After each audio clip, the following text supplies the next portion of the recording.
Ngayong araw, meron tayo ngayong gagawin Aerox version 1, taas-baba ang minor. Paalala, ito ay isang super stock. Halos isang taon nang ginagamit ng may-ari. Halos mapakamot ang ulo ni Sir nung makita niya ang itsura ng motor niya. Di niya akalain na pwede na magtanim ng munggo. Guys, lumalabas yung langis sa ibabaw ng tensioner. Sinisimulan na namin baklasin yung throttle body at tensioner ng motor na to. Paalala lang po, wag nyo pong gagayahin yung mga pinapakita namin sa video.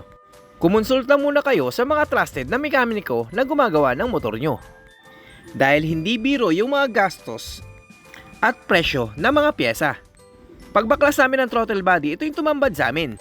Niremedyohan yung fibra ng throttle body. Isa rin ito sa nagiging dahilan kung bakit taas-baba yung minor ng motor. Another kamot na naman ang ulo si Sir dahil nagkaroon ng leak yung shock niya. 3 shop yung dinaanan ni Sir para lang mapatino yung motor niya. Halos maubos na yung buhok ni Sir sa kakakamot kung paano maayos ang motor niya.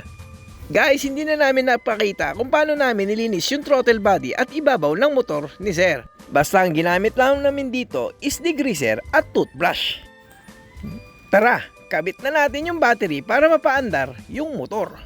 Excited na ang may-ari na makita o mapakinggan yung takbo ng motor niya kung maayos ba o hindi.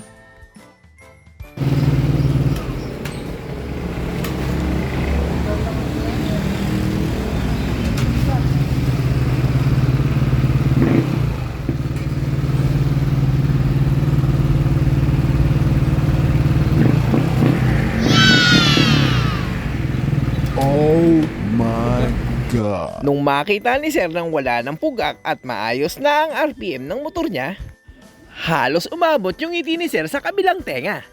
Napansin namin na unti-unti nang tumutubo yung buhok ng may-ari. Siyempre, hindi mawawala dyan yung itotono na rin natin yung throttle body para maisabay yung parameters kung ano yung kailangan ng super stock.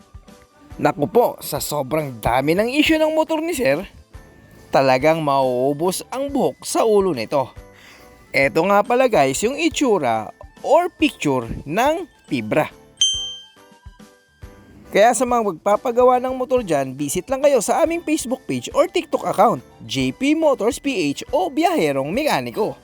Siya nga pala guys, malapit nang lumabas yung t-shirt namin at sombrero.